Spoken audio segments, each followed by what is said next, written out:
انا لله و انا الیه راجعون.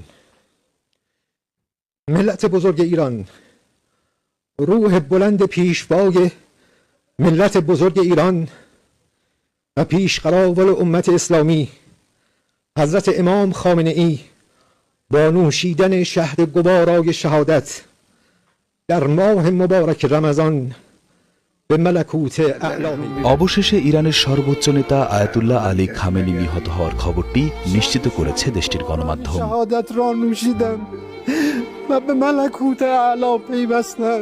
যুক্তরাষ্ট্র ও ইসরায়েলের যৌথ হামলায় খামেনির বাসভবন ধ্বংস হওয়ার পর থেকেই তার মৃত্যুর খবর ছড়িয়ে পড়েছিল।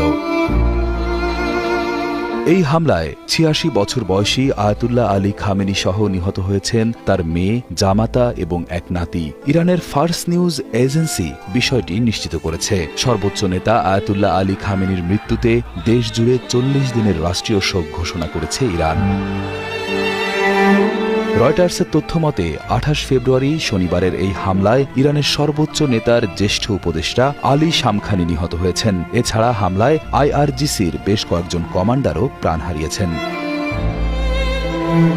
১৯৮৯ সাল থেকে ইরানের সর্বোচ্চ ও আধ্যাত্মিক নেতা হিসেবে দায়িত্ব পালন করছিলেন আয়াতুল্লাহ আলী খামেনি। এর আগে আয়াতুল্লাহ খামেনি নির্বাসন থেকে দেশে ফিরে ১৯৭৯ সালে ইরানে ইসলামী বিপ্লবের নেতৃত্ব দেন, যার মাধ্যমে যুক্তরাষ্ট্র সমর্থিত শাসক মোহাম্মদ রেজা পাহলভির শাসনের অবসান ঘটে।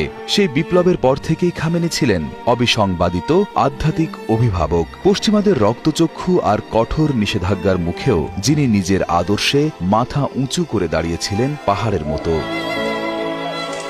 তবে তার শাসনামলে কড়া শাসন, অর্থনৈতিক ধস আর দমনপীড়নে দীর্ঘশ্বাস ফেলেছে বহু সাধারণ মানুষ। কিন্তু আজ সব তর্ক বিতর্ক, ক্ষমতা আর ভূ রাজনৈতিক কুটচালের ঊর্ধ্বে নেমে এসেছে এক অমোঘ নিস্তব্ধ শূন্যতা। খামেনির এই আকস্মিক মৃত্যু গোটা মধ্যপ্রাচ্যকে এক চরম অনিশ্চিত ভবিষ্যতের দিকে ঠেলে দিয়েছে।